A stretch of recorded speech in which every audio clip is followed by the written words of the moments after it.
utamakan keluarga, kan? Kempen sekarang. So, waktu muzakarah tu yang untuk rakyat tengok, ya, kita nak bincang Islam ni, buat secara terbuka. Datuk Seri Tuan Guru Haji Hadi bawa isteri dia sekali.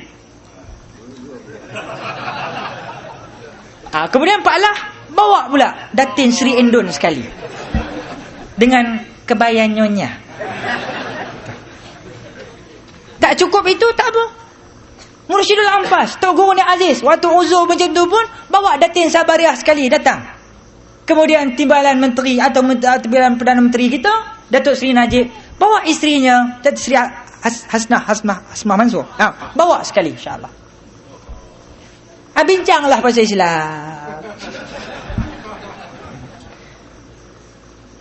Bagi orang-orang yang meletakkan kebenaran di atas segala-galanya, saya fikir perbincangan itu tidak akan dapat diteruskan. Pasal dari segi itu kita dah tahu dah siapa benar-benar nak Islam, siapa yang bawa klon Islam aja. Betul atau tidak? Ini bukan niat mencemooh, mengkritik peribadi. Tuan-tuan kena faham, ini masalah ummah. Kita kena bagi tahu, mereka adalah orang-orang yang pertama, mereka orang-orang atasan, mereka adalah kepimpinan. Bapak borek, anak rintik. Sebab itu kepimpinan penting. Sebab itu PAH mengajak bersama kepimpinan ulama membangun bersama Islam. Di mana silap kita? Di mana salah kita? Yalah tuan-tuan, kita tahulah UMNO memang cukup pakar di dalam membentangkan mesej dan kempen-kempen tertentu. Sebab itu sekarang mereka memang benar-benar berhasrat supaya kalimah Islam hadari ini dijadikan sabda ataupun seolah-olah firman Allah, sedangkan dia tidak termaktub. Sebab itu Pak Lah di dalam sajaknya sering bercakap, aku cari mana dia Al-Ghazali. Nasib baik Ustaz Ghazali tak ada masa tu. Mana Ustaz Ghazali? Aku cari mana dia Asy-Syafi'i. Tiba-tiba ku jumpa Inul goyang gerudi.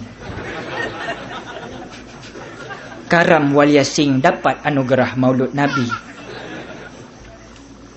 Tiba-tiba tol dan minyak naik lagi.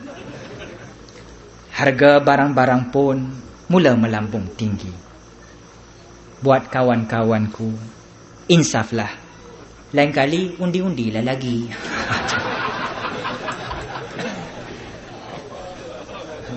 Kuat-kuat tak boleh, kena tangkap.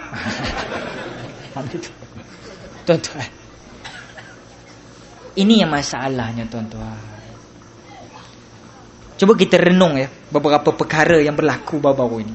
Cerita Maulud Nabi dah habis dah Makcik ya tadi? Ni cerita lain pula. Okey. Ni kena faham ni. Maulud Nabi tu kita nak relate bawa ke sini lah. Penghayatannya mana? Orang hari ni sibuk tuan-tuan dalam soal-soal sunnah cukup bagus. Ada jemaah yang sanggup makan bertalam. Bagus. Saya cukup respect. Bagus. Ada yang Masya Allah macam-macam sunnah lain dibuat. Alhamdulillah. Tapi tidak kurang juga tuan-tuan, hari ini ada suatu agenda besar dalam negara kita yang ingin melihat umat Islam jangan lagi berserban, jangan berjubah, jangan pakai apa-apa lambang Islam. Tak perlu. Kita kena tamadun Islam, ikut zaman.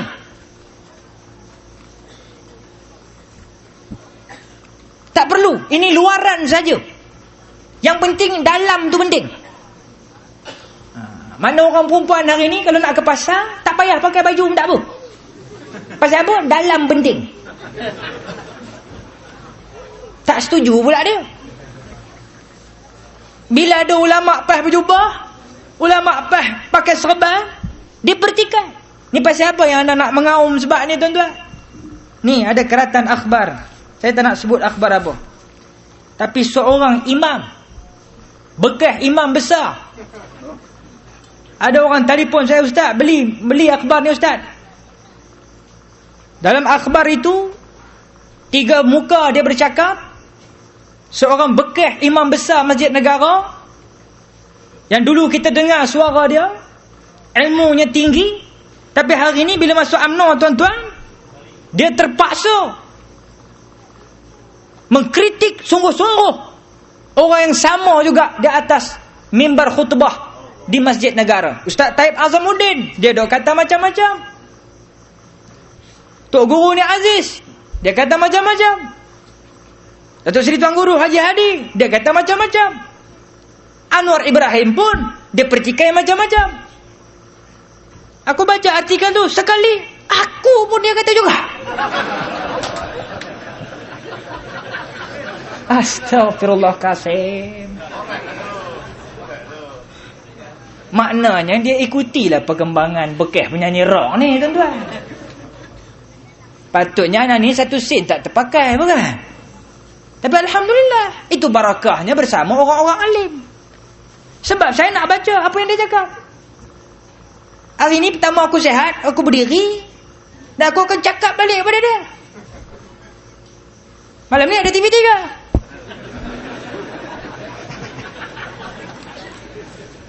Ni dia kata apa ya? Keratan 9, muka surat 9. Orang tanya, Ustaz Firdaus, orang tanya. Ustaz Firdaus, lebih kurang beginilah. Persoalannya ialah persepsi orang terhadap Datuk apabila bertukar dari pakai jubah kepada pakai baju pemuda UMNO. Orang petikai, seorang bekas imam masjid besar Masjid Negara, bila masuk UMNO dia tak lagi mengekalkan imej dia sebagai seorang imam yang sentiasa berjubah dan berserban. Maka bila wartawan tanya, dia kata apa? Itulah persepsi masyarakat kita. Dia melihat pada zahir, dia tidak melihat pada nilai dan makna. Masyarakat kita, mereka tengok macam itulah. Saya sejak saya berada di dalam politik pemuda, saya kenalah pakai uniform ini. Berubah uniform bukanlah bermakna berubah prinsip. Tapi masyarakat kita menilai pakaian itulah prinsip, menilai zahir itulah prinsip. Maka inilah yang dieksploitasi oleh PAS, kata dia. Sambung. Bagaimana seorang bekas penyanyi rock dianggap seperti ulama PAS, disanjung dan diusung ke merata tempat hanya kerana apa? Hanya kerana dia berubah uniform, dia pakai macam ulama. Apa ilmu yang dia ada? Dia baca Quran pun lintang pukang, tapi dijunjung, diarak sana kemari. Beribu-ribu orang mendengar dia bercakap.